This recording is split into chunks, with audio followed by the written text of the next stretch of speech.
देखो बेटा, होमवर्क कर लेना मैडम वाला सारा, ठीक है। चलो,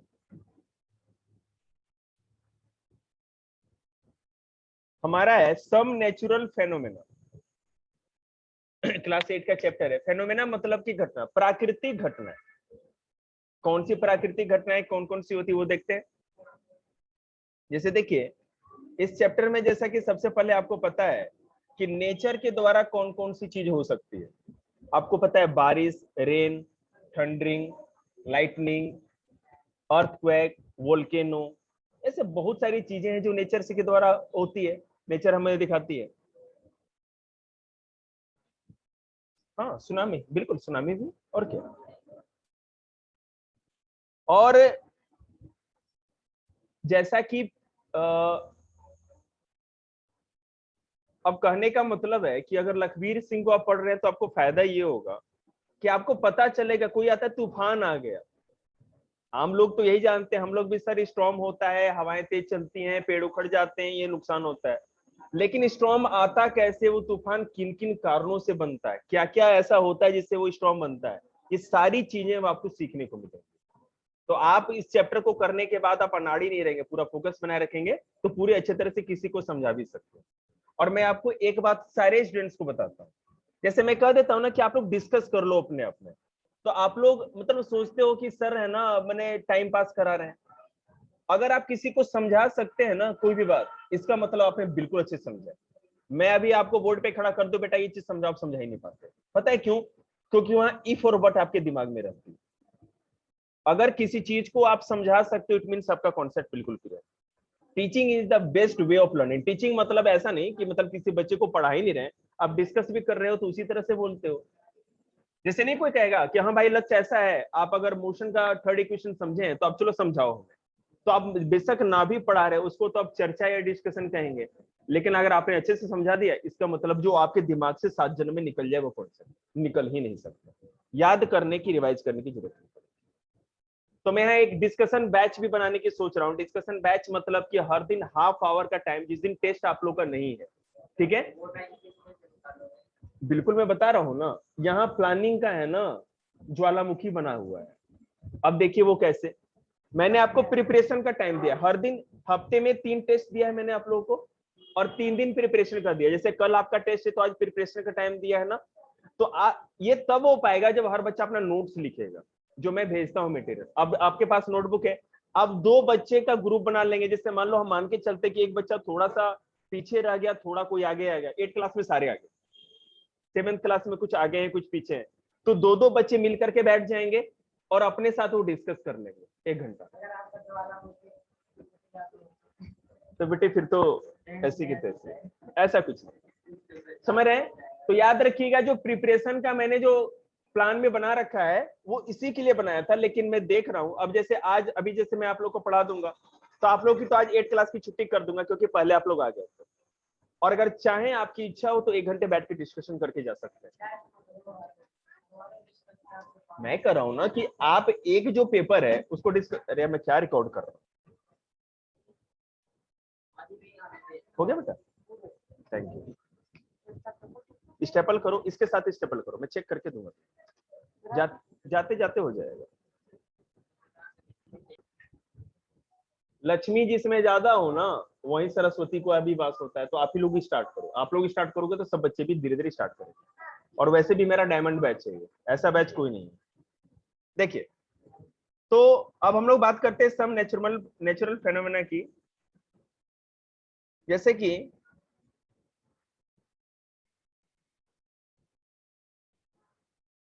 अब अगर मान लो कहीं शॉर्ट सर्किट बिजली का लग जाता है तो उससे भी चिंगारी निकलती, स्पार्क निकलता है। अगर आप बेटा वेल्डिंग की दुकान पे, लोहे वाली दुकान पे जाओगे, टिश्यू चैप्टर रीड करो आप, वो करा रहे हैं। नहीं उसकी नहीं, तो मैं बता रहा हूँ ना, मैं कंपेयर करके बता रहा हूँ कि नेचुरल फेनोमेना क्या है और जो मैन मेड फेनोमेना क्या है। अब ये बिजली से जो है ये नेचुरल नहीं है, क्योंकि हमने आपने बनाया है, ये कोई नेचर का इसमें कोई रूल नहीं है, हमारी आपकी गलती है। लेकिन वही जब लाइटनिंग, जो बिजली जब आकाश में चमकती है तो वो तो हमारी आपकी गलती है ना, सॉरी, वो तो भगवान के कारण होता है, सॉरी नेचर के कारण होता है, तो इसको नेचुरल फेनोमेना कहेंगे। अब देख लो, मान लो कि होली आए और किसी को आपने गोत दिया पानी में, ये नेचुरल फिनोमेना नहीं है, लेकिन बाढ़ आ गया और सब लोग डूब रहे हैं, तो वो आदमी कोई शौक से थोड़ी डूबता है। तो वही बात, तो नेचुरल फिनोमेना मतलब ऐसी घटना है जो प्रकृति ने के द्वारा होती है, वो ऑटोमेटिक प्रकृति खुद ब खुद उसको क्रिएट करती है। मेरी बड़ी बहन होती ना, तो अब तक है ना 10 बार मेरी मुंडी है ना जमीन पे लग चुकी होती, इतना दुलार कहाँ होता था।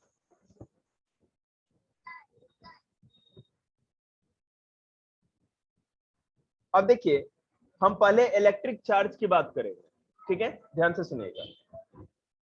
आखिर ये इलेक्ट्रिक चार्ज या इलेक्ट्रिक करंट, अभी बड़े भैया जो लोग हैं ना 10th क्लास, उन लोग को इलेक्ट्रिसिटी पढ़ाना है। क्लास 10th में सबसे टफेस्ट पेपर फिजिक्स का है इलेक्ट्रिसिटी, और सब कुछ तो ऊपर धापड़ करके आप समझ जाओगे, लेकिन इलेक्ट्रिसिटी जब चैप्टर आएगा तो नीचे से ऊपर तक बेसिक काम आएगा, और नहीं समझ में आएगा तो कहेंगे वीडियो देखिए। 7th क्लास आज सारे घर जा सकते हैं, ठीक है, जाइए। About 2500 years ago, a Greek scientist called Thales observed that when a material known as amber was rubbed with a silk cloth, it started attracting tiny feathers. Thales said that amber acquires electric charge on rubbing with silk, and the force of this electric charge attract the tiny feathers. आपने देखा है ना, बचपन में हम लोग के गुरुजी ने बताया तो हम लोग ऐसे बाल में कंघी या कोई पेन को पेंसिल को रगड़ते थे, तुम जाओ मैंने देख लूंगा, मैं पागल नहीं हूं, जाओ चल, ठीक है, रब करते थे, और छोटे छोटे पेपर के टुकड़ों को है ना ऐसे उठाने की कोशिश करते थे। स्केल से, पेंसिल से भी हो जाता था, वो पेंसिल को भी रब कर हैं। नहीं, प्रैक्टिकल हम नहीं करते, प्रैक्टिकल के लिए घर जाइए, कोई केमिकल का ब्लास्ट करिए।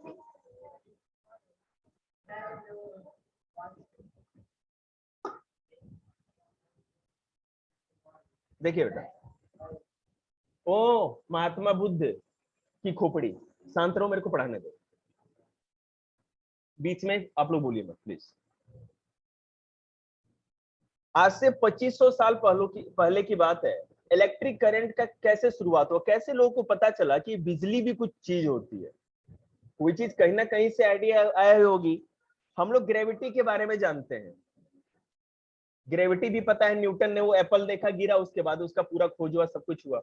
तो उसी तरह से इलेक्ट्रिक करंट के बारे में कैसे पता चला, तो आज से 2500 साल पहले की बात है। ग्रीक मतलब जहां का सिकंदर या अलेक्जेंडर था, यूनान की बात हो रही है, वहां के एक वैज्ञानिक थे जिनको कि थेल्स कहा जाता था। उन्होंने देखा एम्बर, मतलब समझ ही रहे हैं आप क्या होता है, amber was rubbed with a silk cloth, मतलब एक रॉड टाइप का था, उसको उन्होंने क्या किया, रगड़ा, सिल्क के कपड़े पे रब किया तो उन्होंने देखा, एम्बर मतलब कोई टुकड़ा किसी चीज का, मैंने कोई लकड़ी उकड़ी होगा, कोई और क्या, कंघा टाइप का कुछ भी है।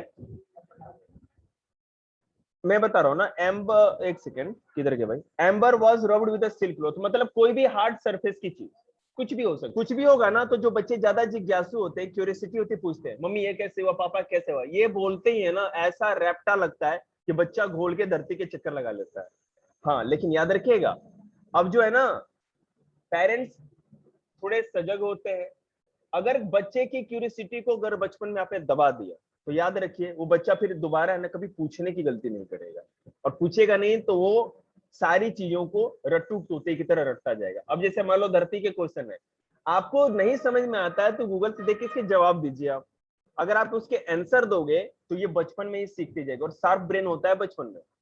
आप याद रखिए, बचपन में कोई भी चीज आपको जो सिखाई गई होगी ना, आप ना भी चाहो दिमाग में हमेशा बनी रहती है हम लोगों के। और हाँ बिल्कुल, आपको जैसे मुझे पता है, हाँ मैं बता सकता हूँ, कोई दिक्कत नहीं, मैं अपना एग्जांपल लूं।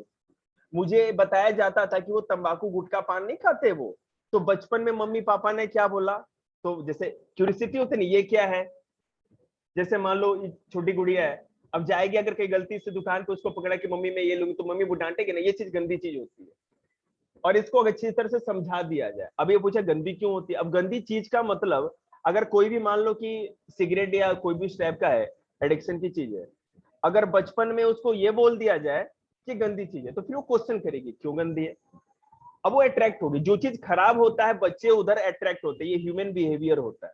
बात समझ रहे हैं? जो चीज आपको खराब लगे, क्यों खराब है जरा देखें क्यों खराब है, तो आप उसको डरा दो या समझा दो कि खाने से या इसको लेने से आपको कैंसर हो सकता है, ऐसा हो सकता है, वैसा हो सकता है। अब दिमाग में बैठ गया। तो हम लोगों के मम्मी पापा ने बताया ये गंदी चीज है, तो गंदी चीज है मतलब कि हमारे काम की नहीं है। उसके बाद हम लोग कभी ने सोचा ही नहीं, तो आज तक वो चीज बनी हुई है दिमाग में। और बहुत सारी बातें हैं। अब अभी ड्यूरिंग क्लास कितनी बातों को बताया था। तो वैज्ञानिक वो होते हैं ना, साइंटिस्ट पता है कौन होता है, जो हर बात पे गौर करता है, हर बात पे गौर करता है। अब एप्पल गिरता है, कोई फल के बागीचे का मालिक होगा, सोता रहेगा, उसके मुंडी पे गिरे, देह पे गिरे, दिन भर वो आम या क्या अमरूद उसके ऊपर गिरते रहे, वो सोता रहेगा, कोई बात नहीं गिर जाए। अरे एप्पल या आम गिरा ना, तो वो सोचेगा ना भाई ये फल है, इसको समेट करके ले जाएंगे और बेच देंगे या खाएंगे। लेकिन न्यूटन बैठा था, उसने क्या सोचा, ये एप्पल गिरा तो गिरा क्यों, उसने सोचा ना। और देखो, अगर ग्रेविटी नहीं हो ना भाई साहब, ग्रेविटी का कॉन्सेप्ट आपको पता नहीं है, तो पता है क्या है, ये जितनी सैटेलाइट ये घूम रही है, जितना कॉन्सेप्ट है, जो हम लोग यहाँ से रॉकेट लॉन्च करते हैं, सब कुछ भी हो ही नहीं पाता। मोशन, ग्रेविटी, ये एक दूसरे से रिलेटेड है। साइंटिस्ट लोगों ने सोचा और तब उसका जवाब निकला। समझ रहे हैं?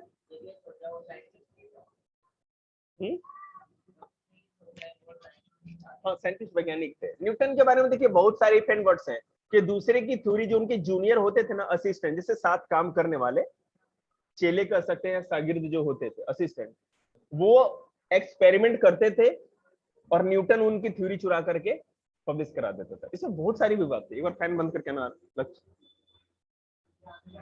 कोई बात नहीं, तो बंद करके आओ, उसको इधर बुला लो। आज तो बेटे 7 बजे तक यहीं रहना। देखिए, तो थेल्स ने सोचा ये रब करने के बाद वो चीज ऊपर क्यों आ रही है, आखिर इसके पीछे क्या साइंस है। किस चीज का टेस्ट आप लोगों ने जो दिया था, 10 ईयर से देना है ना, 10 ईयर ले जाओ बेटा यहाँ से पूरा। शिवा प्रिपेयर कर लो एक बार टेस्ट, जरा लिख लो जरा जल्दी से, क्वेश्चन बना लो और क्या करोगे, या पिक ले लो बेशक। देखिए, so Thales said that amber acquires electric charge or electricity on rubbing with silk। तो जैसे ही सिल्क से रब किया गया, रगड़ा गया, तो फ्रिक्शन के चलते यहाँ इलेक्ट्रिक चार्ज जनरेट हो गया।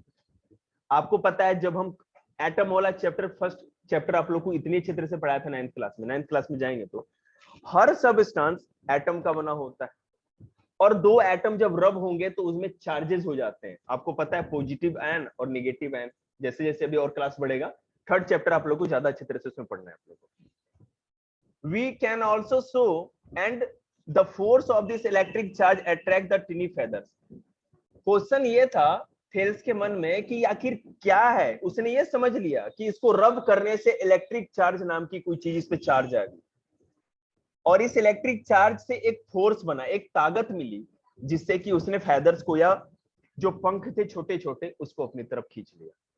ठीक है, तो ये इलेक्ट्रिक चार्ज का फोर्स था। अब इसके ऊपर देखिए कितनी सारी चीजें डिस्कवरी हुई और कितना इन्वेंशन, साइंस कैसे आगे बढ़ा।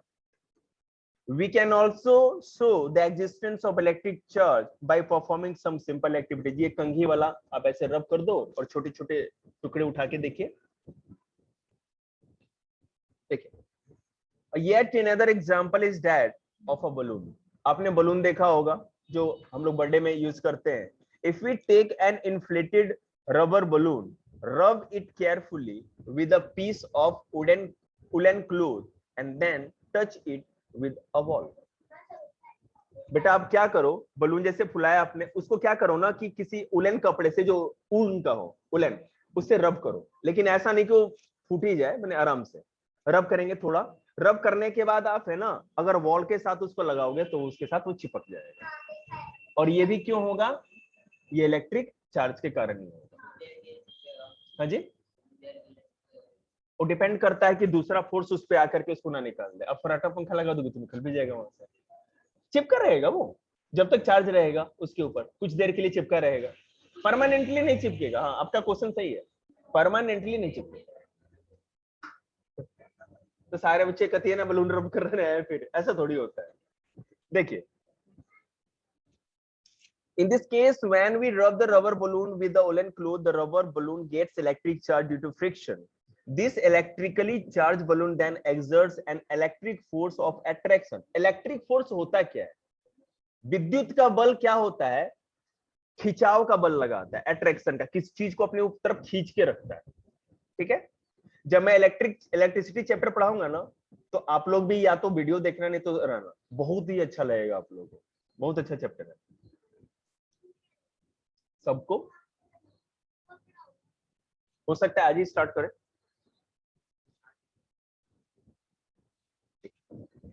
The electric charge with appear on a plastic comb or plastic scale on plastic pen and on a rubber balloon. ये किसी चीज पे भी हो सकता है, हम लोग किसी को भी रब करेंगे तो। Rubbed with a piece of woolen cloth and the static electricity charge or stationary electric charge which remain bound on the surface of an object and do not move. अब देखो मैं आपको बता रहा हूं, कहने का मतलब ये है,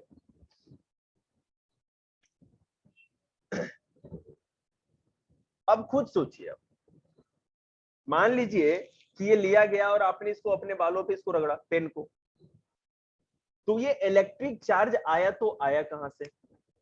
कोई हवा में से तो आया नहीं। मेरी बात सुनिए, ध्यान दीजिएगा, ये जो पेन है ना, इसके अंदर स्टैटिक इलेक्ट्रिक एनर्जी है, इलेक्ट्रिक फोर्स है इसके अंदर। मैं बता रहा हूं, ये अपने आप कुछ नहीं कर सकता, ये पेन ऐसे इस छोटे से कागज के टुकड़े को नहीं उठा सकता, लेकिन इसके अंदर का जो इलेक्ट्रिक चार्ज है, इलेक्ट्रिक फोर्स जो है, उसको आपको चार्ज करना पड़ेगा। नहीं कहते इलेक्ट्रिक चार्ज, चार्ज का मतलब आप घर पे करके देखने, इतना टाइम नहीं होता मेरे पास, पता नहीं मैं रगड़ता रहूं, कहीं सब कुछ ठीक ठाक ना रहे ना उठे तो मैं यही करता रह जाऊंगा। आप करके देख लेना, कोई बात नहीं। जो पूछ रहा है ना, आज उसके बाल है ना आधे खत्म होने वाले हैं, वो रगड़वा रगड़वा के सारे यहाँ जितना कूड़ा सब उठवाएंगे उससे, समझ में आया? तो जब तक ये पेन रब नहीं किया जाएगा, ध्यान दीजिए कॉमेडी बाद में, जब तक ये पेन रब नहीं होगा तब तक इसके अंदर वो स्टैटिक इलेक्ट्रिक एनर्जी रहेगा। मतलब कि इसके स्टैटिक मतलब कि वो इसके अंदर भरा हुआ है, इसमें वो, हाँ नहीं रब है तो ऐसे ही है ना, इसके अंदर इलेक्ट्रिक चार्ज था तभी तो रब करने पे हुआ। याद रखिएगा, इलेक्ट्रिक चार्ज फ्रिक्शन के कारण आया, रगड़, फ्रिक्शन चैप्टर पढ़ाया था ना, फ्रिक्शन के कारण ही इसमें इलेक्ट्रिक चार्ज आया है, ये बात क्लियर है।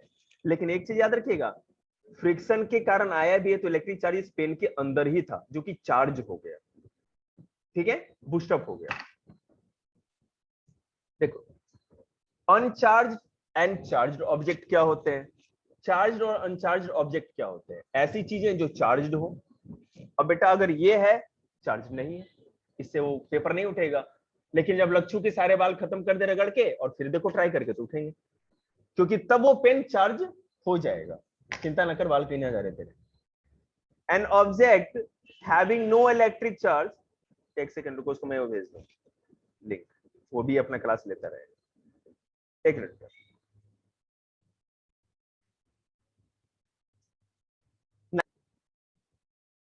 तो uncharged object or charged object, an object having no electric charge on it is called an uncharged object। जिसपे कोई भी इलेक्ट्रिक चार्ज नहीं है, अनचार्ज ऑब्जेक्ट होता है, ठीक है। an uncharged object does not have any effect on another object।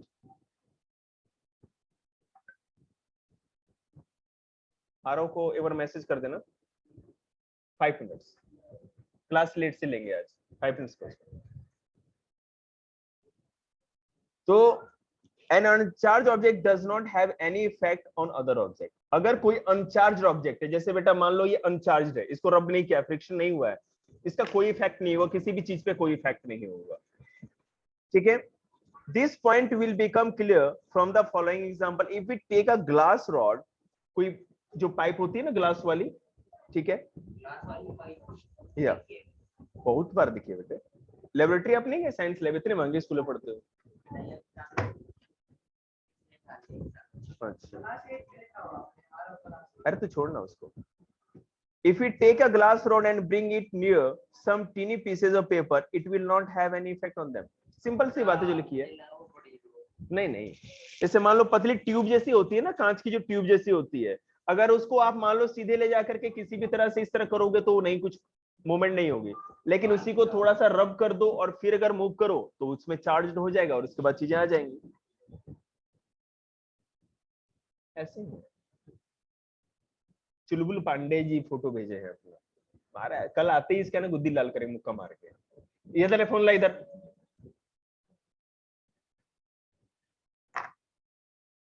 देखिए, the process of giving electric charge to an object is called charging the object. Clear? और वो कैसे होगा? फ्रिक्शन के द्वारा। अगर फ्रिक्शन होता है तो किसी भी ऑब्जेक्ट को आप चार्ज कर सकते हैं। देखिए, charging an object by rubbing और फ्रिक्शन, किसी भी ऑब्जेक्ट को आप रब करके या फ्रिक्शन दे करके। फ्रिक्शन का सबसे बड़ा तरीका क्या है? फ्रिक्शन में बेटा दो चीजों को हम रब करेंगे, रगड़ करेंगे तो उससे फ्रिक्शन होगा। और फ्रिक्शन के द्वारा किसी भी सबस्टेंस को आप इलेक्ट्रिकली चार्ज कर सकते हो। The charging of an object by rubbing it with another object is called charging by friction, or the electric charge generated by rubbing are static electric charge. अब मान लो मैं इस पेन को रब कर रहा हूं और इलेक्ट्रिकली चार्ज हो गया, तो कौन सी इलेक्ट्रिक चार्ज? चार्ज मतलब याद रखना, हम इलेक्ट्रिक चार्जिंग की बात कर रहे हैं, इलेक्ट्रिसिटी जनरेटिंग की तो बात नहीं कर रहे। जनरेट तो नहीं कर रहे, बना नहीं रहे हैं, जो पहले से था उसी को चार्ज कर रहे हैं। नहीं, ये तो नहीं हो पाएगा भाई, फ्रिक्शन से फोन चार्ज तो नहीं हो सकता। ठीक है, तो मेरे कहने का मतलब है, इसका मतलब किसी भी ऑब्जेक्ट को रब करके अगर आप इलेक्ट्रिकली चार्ज कर रहे हो, इसका मतलब पहले से उसमें स्टैटिक इलेक्ट्रिक एनर्जी थी।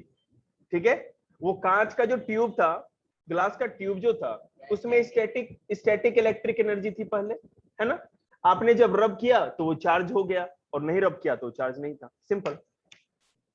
देखो, all the insulator object like glass rod, plastic comb, plastic scale, plastic straw, ball pen refill and rubber balloon etc can be charged by rubbing while held in hand. याद रखिएगा, this is because being insulated non-conductors, they do not conduct electricity charge produced on their surface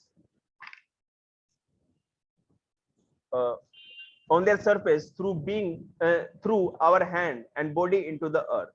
On the other hand, conducting object made of metals cannot be charged by rubbing while held in hand. सबसे पहले सोचिए, ये जो pen है ये insulator है। Insulator मतलब क्या है? अगर हम अंदर भी डाल दें वहां पे कि बिजली के तार के साथ सटा दे तो प्लास्टिक है या जो भी फाइबर है, हमें करंट नहीं लगेगा। ठीक है, अगर प्लास्टिक का कॉम्ब है उसको भी अगर आप इलेक्ट्रिक वायर से टच करोगे तो आपको नहीं लगेगा। इंसुलेटर तो समझते ही होंगे। ग्लास से भी करंट नहीं लगेगा आपको, ग्लास से भी नहीं लगेगा। ठीक, करके देखो बेटा, अपना बीमा करा लेना। तो याद रखिएगा, जो भी चीज इंसुलेटर होते हैं, मतलब जिनसे बिजली आर पार नहीं जा सकती, उनको जब तक अगर हाथ में लेके रब करेंगे तभी वो इलेक्ट्रिकली चार्ज होगा। बात समझ रहे? अगर इस पेन को के ऊपर कोई कपड़ा लपेट दो, ठीक है, या कोई चीज हमारे हाथ के बिल्कुल ही कांटेक्ट में ना है, ठीक है, इस पे कोई चीज दूसरी चीज लपेट दो, इस पेन और हमारे हैंड स्किन के बीच में कोई ना कोई एक अलग टाइप का इंसुलेटर होना चाहिए, और जो चीज आप इसके ऊपर चढ़ाओगे वो भी इंसुलेटर ही होना चाहिए, और तब रब करोगे तो चार्ज नहीं होगा। पहली बात समझ लीजिएगा, कोई भी इंसुलेटर, प्लास्टिक, रबर, बता रहे प्लास्टिक, रबर, वुडन, कोई भी पार्ट हो, अगर आप हैंड में लेके रब करते हो, क्योंकि आपको पता है ना हमारे बॉडी के अंदर भी इलेक्ट्रिकली चार्ज होते हैं, ठीक है, और हम लोग गुड कंडक्टर ऑफ इलेक्ट्रिसिटी हैं। नहीं पता है तो बिजली का तार छू के देखिए, सारे माइकल जैक्सन के स्टेप है ना 5 मिनट के अंदर डोल जाएंगे। ठीक है, एक बार मैं सपने में डोल गया था, वो मेरे पास बोर्ड रखा हुआ था, लेटा रहता था जमीन पे, पहले तो ऐसा ही था, और उसमें 4-5 जगह कट लगे हुए थे, कहीं पन्नी लपेट रखी थी, कहीं कपड़ा लपेट रखा था, ऐसा ही काम था जुगाड़ का, और कहीं है ना वो निकल गया, और रात को नींद खुली, ऐसे फोन चार्ज कर रहा था सो के, उसी पे हाथ गया। मैं सोच रहा हूँ क्यों हो रहा है, सपने में इतना ऐसा तो नहीं होता कभी, ठीक है ना। और अच्छा खासा प्रोग्राम हो गया था मेरा, और जैसे ही मैं गया ना तो मैं कहते सुन्न हो गया था बिल्कुल, और हाथ मेरा है ना बिल्कुल सुन्न सा हो गया था। तो ऐसा ही होता है। हुँ? तुम्हारी दुआओं के कारण पता था ना तुम्हें मार खाना है, इसीलिए तुम्हारे लिए मैं बच गया। मैंने झटके में हाथ हट गया थोड़ी देर, लेकिन पकड़ के रख पाया उसको। बिजली का झटका तो सबको लगा होगा, थोड़ा बहुत तो लग ही जाता है। वही ना, देखो भाई तो अभी जीता जागता ठाडा। मेरा जो भांजा है ना वो क्या करता था कि ये जैसे बोर्ड पे ये नहीं पेपर लगा रखा है, तो मेरे जीजा ने क्या किया है, जितने भी जो नीचे वाले है ना पावर बोर्ड होते हैं सब पे टेप लगा रखा है। और वो क्या करेगा ना, कुछ नहीं करेगा, पूरे घर में खेलने की कोई जगह नहीं, वो टेप ले जाके ना खुरचेगा, और वो भी है ना लोहे की चीज से, कभी चम्मच से कभी किसी चीज से। ठीक है ना। और एक बार डाल के जरूर बच्चे, मैं वही कहा ना, निगेटिव चीजें हमेशा अट्रैक्ट करती है। बात समझ रहे ना, बच्चों को कोई भी चीज खराब है, मोबाइल ज्यादा नहीं देखने चाहिए, गेम खेलना, आज तो बस मोबाइल ही देखना है, जिद्दी होते हैं ना बच्चे। देखिए बेटा, आज इस चैप्टर को इतना ही करेंगे, ठीक है ना।